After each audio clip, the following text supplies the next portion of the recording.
Hand-rolled cigarettes ain't bad. I smoke cigars, though. For about 10 years now. Ever since my 19th birthday. When Dad said, "You're getting to be a man now, son, so I wished you'd act like one and smoke cigars and not go around with one of them sissy coffin nails in your mouth." Oh yeah, Dr. Smith. He showed up on Tuesday, I believe it was. He said he was just passing through town and he thought he'd heard that perhaps the house and the practice might be on the market. Dad's old practice. I mentioned that my dad had been a doctor, didn't I? Well, anyway, he'd always laid himself out for any other doctors that came around. I've thought about selling the place on and off over the years, but that's about as far as it's gone. But come on in, doctors are always welcome. I sat him down and tried to visit for a while, but I can't say I liked him too much. He kept staring at me out of his big old yellow eyes like I was really some sort of curiosity, something to look at rather than talk to. But, well, doctors are like that. They get funny mannerisms. They live in a I'm the king world where everyone else is wrong except them. You're a general practitioner then, Dr. Smith? I wouldn't want to discourage you any, but I'm afraid the general practice field is pretty well the monopoly around here of long-established doctors. I haven't thought too much about disposing of the place, but I might consider it. I do think there's room for a good man in pediatrics or obstetrics. I let that hang there for a while, and finally he came out of his trance. Yes, as a matter of fact, I am interested in those fields, Mr. Ford. I would, hesitate to call myself a specialist, but, well, you might find an opening here then, Doc. Tell me, what's been your experience in treating nephritis? Would you say that inoculation with measles has sufficiently proven itself as a curative agent to warrant the inherent danger? Well, yes and no. I see. So you feel that there are two sides to the question. I never really thought about it quite that way, but I can see that you're right. That's your specialty, Mr. Ford, children's diseases? I haven't any specialty, Doctor.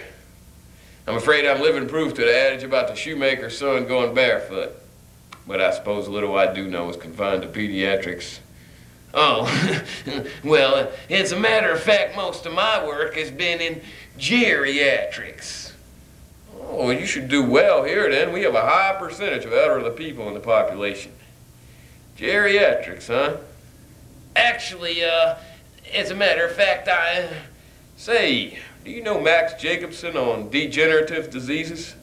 What do you think about his theory as to the ratio between deaccelerated activity and progressive senility?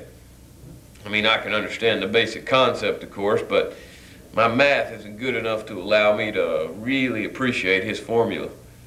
Perhaps you'll explain them to me. Well, it's pretty complicated. I see. So you feel maybe Jacobson's approach a trifle empirical? Well, I was inclined to that belief myself for a time, but I'm afraid it may be because my own approach is too subjective. For instance, is the condition psychological? Is it psychopathological? Is it psychosomatic? Yes, yes, yes. 1, 2, or all three, but in varying degrees. Like it or not, Doctor, we must contemplate an X factor in order to strike an equation. And you'll pardon me for oversimplifying, but let's just say that our cosine is... I went on talking and smiling and having fun with him like that for a while. Pardon me, Mr. Ford, but I have a very bad headache. What do you do for headaches? Well, I never really have headaches, Doctor. Oh, I just thought that perhaps staying up late at night when you can't sleep, you know, studying so much. Well, I never really have any trouble sleeping either. Oh, I just thought that perhaps in a town such as this, where there's so much gossip, malicious gossip, that is, you don't feel people are talking about you? You mean, do I feel persecuted? Well, as a matter of fact, I do. Although I never really worry about it. But I can't say it doesn't bother me. Yes, yes, Mr. Ford, do go on. Well, whenever it gets too bad, I just step outside and kill a few people. After that, I feel fine. Now, fuck him to death with this barbed wire corn cob I have out back. You know, I've been trying to place him, but I remember seeing this big ugly mug in one of them out-of-town newspapers. I remember some in the store that went along with it, too. He picked up a jerk order PhD and edged his way into a psychiatry job out on the West Coast. Then a big case cropped up. He got in trouble with the wrong people, people with money, people with power and influence, people who could fight back. He had to skip out. Well, I knew where he'd been working now, because lunatics can't vote. So why should legislative vote any money for them? As a matter of fact, Mr. Ford, I think it's time for me to be going.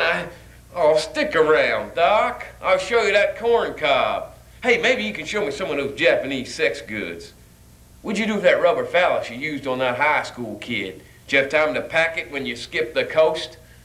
I'm afraid you have me confused with... As a matter of fact, I do, Doc. But you don't have me confused. You wouldn't know how to begin.